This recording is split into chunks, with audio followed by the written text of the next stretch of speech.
जय हिंद। कोल इंडिया के तमाम अप्रेंटिस मेरे भाइयों और बहनों, मैं विशाल चौहान आप सभी का अभिनंदन करता हूं। साथियों, आज मैं पुनः एक छोटी सी वीडियो के माध्यम से कुछ संदेश देना चाह रहा हूं। जैसा कि आप सभी को मैं पहले ही अवगत करा दिया था कि हमारी जो लड़ाई है सड़क से लेकर सदन तक चलेगी, और जब तक न्याय नहीं मिल जाता तब तक हम लोग अपने लड़ाई को छोड़ेंगे नहीं। और इसी के अनुरूप इस मानसून सत्र में भी हम लोगों ने कोयला मंत्री जी एवं श्रम मंत्रालय जी से निवेदन किया कि कोल इंडिया में जितने भी तमाम अप्रेंटिसों को रोज़गार मुहैया कराया जाए।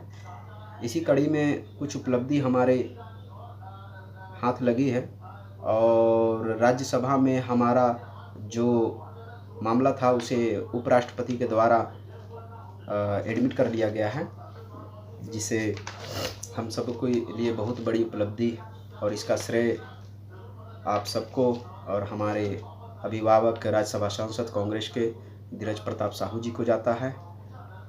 साथियों, ये CIL का पत्र है जिसमें साफ साफ माननीय सांसद धीरज प्रताप साहू जी के द्वारा कोयला मंत्री जी से सवाल पूछा गया है कि कोल इंडिया में जितने भी अप्रेंटिस छात्र हैं या प्रशिक्षुक हैं, आपने कोई ऐसा स्कीम बनाई है उन लोगों को रोजगार देने के लिए? क्योंकि कोल इंडिया के तमाम अप्रेंटिस छात्र 2014 के बाद से बेरोजगार घूम रहे हैं, और अगर सरकार कोई स्कीम नहीं बनाई है रोजगार देने के लिए तो इसका कारण क्या है, और अप्रेंटिसों की संख्या पूछी गई है। तो साथियों, कहीं ना कहीं ये बहुत बड़ा हमारे लिए गौरवान्वित करने वाला विषय है कि सरकार को हम लोग पिछले 1 साल से सड़क से सदन तक घेर रहे हैं, और हमारी जो लड़ाई है,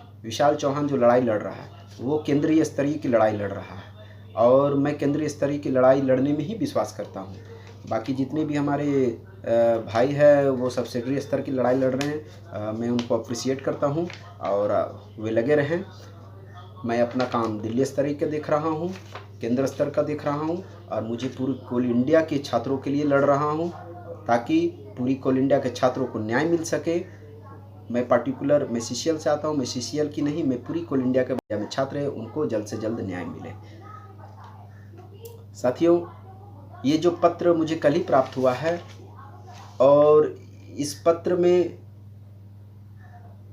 जो सवाल कोयला मंत्री जी से पूछा गया है, भारत सरकार से पूछा गया है, कहीं ना कहीं सरकार को फंसाने वाला सवाल है साथियों, और इस सवाल को बहुत सोच समझ के तैयार किया गया है।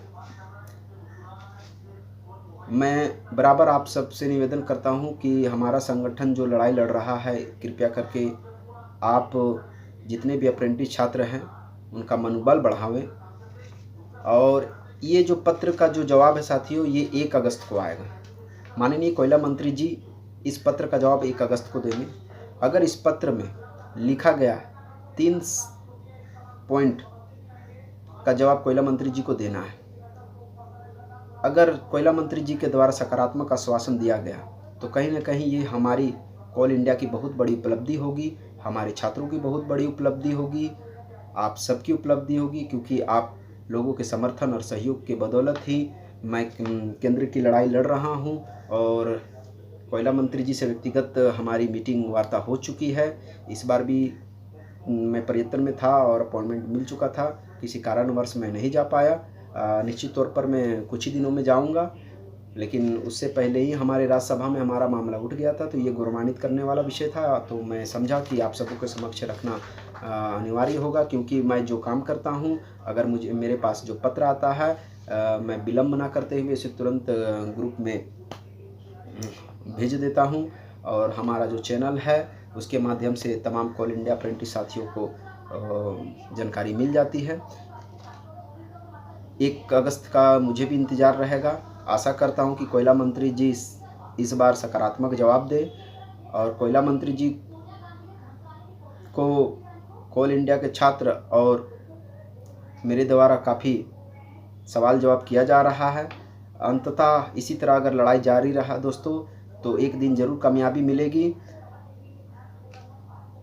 साथियों, 2 बार मैं राज्यसभा में आपका मामला रखा हूँ और 2 बार लोकसभा में। हमारे गिरिडीह के सांसद चंद्र प्रकाश चौधरी जी का भी मैं धन्यवाद करता हूँ। हजारीबाग के सांसद जयंत सिन्हा जी का भी धन्यवाद करता हूँ। राज्यसभा सांसद कांग्रेस के धीरज प्रताप साहू जी का भी धन्यवाद करता हूँ। इन्होंने छात्रों के विषय में गंभीरता से विचार करते हुए कोल इंडिया अप्रेंटिस के मुद्दे को अहम स्थान दिया। इसके लिए मैं उन्हें आभार व्यक्त करता हूँ और आप सबों का प्यार और